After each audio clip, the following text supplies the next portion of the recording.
Anasema asiyejikwaa katika kunena, huyo ni mtu kamilifu.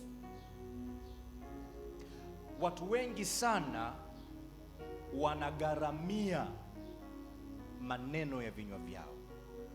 Manake wengi wanalipa, wanapita kwenye hali fulani za kimaisha, sio kwa sababu ni watenda dhambi, sio kwa sababu wamelogwa, au sio kwa sababu kuna namna ya kwa sababu waliteleza katika mazungumzo yao.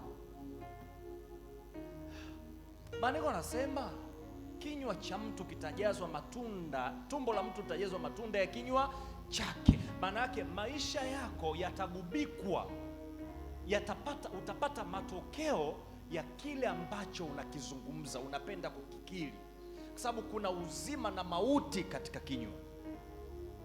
Wale wa upendao wanakula matunda yake.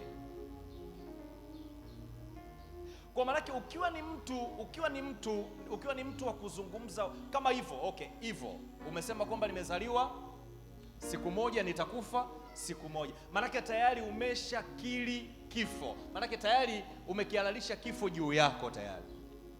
Maana yake chochote kinaweza kikatokea na kikaleta umauti. Wana Mungu nisikilize, jambo lolote linaweza likageuka kuwa sumu kwenye maisha yako kama umekosa umakini. Wangapi wananielewa? Unaweza ukawa umeweka maziwa kwenye friji, unaweza ukawa umeweka soda kwenye friji, lakini ukikosa umakini, soda hiyo inaweza ikageuka ikawa sumu, ikakugharimu. Alafu ukasema mbona sikula sumu, mbona sikufanya kitu, kumbe umetengeneza sumu kwa maneno ya kinywa chako. Sababu sasa ukisema nimezaliwa siku moja, nitakufa siku moja, maana yake tayari umeruhusu wewe kufa. Halo. Kwa maana mimi nakuona isiye miracle, yani mpaka kukuona uko hai isiye miracle. Sababu yamkini adui angewatumia wao vibaka na wangefanya jambo lolote na angekufa. Hata katika lile jambo lililotokea, wengi iliwagharimu kwa sababu ya vinywa vyao. Wana Mungu wangapi wananielewa? Halo. Wengi iliwagharimu kwa sababu ya vinywa vyao. Kila mtu usikia nakwenda nikifa hivi, nakwenda nikifa hivi, kwenda nikifa hivi. Kwa adui akatumia maneno ya vinywa vyao katika kufanya nini? Kuangamiza. Wangapi wananielewa? Usikosee hapo, ni muhimu sana mwana Mungu. Linda kinywa chako, chunga kinywa chako. Kabla ya kuzungumza, angalia unalozungumza, je, litakuwa ni la faida au litakuwa ni la hasara kwako? Ni mwana wa Mungu? Ndio. Una Mungu? Ndio.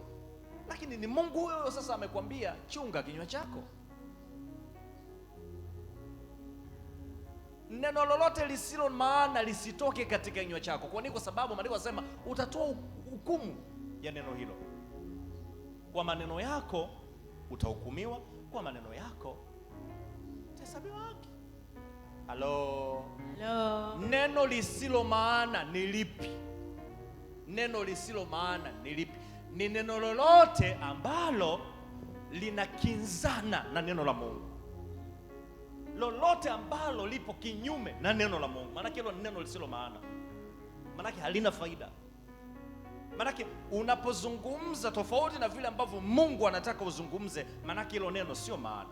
Wana Mungu mmenielewa? Yes, makofi kwa Mungu ale haya.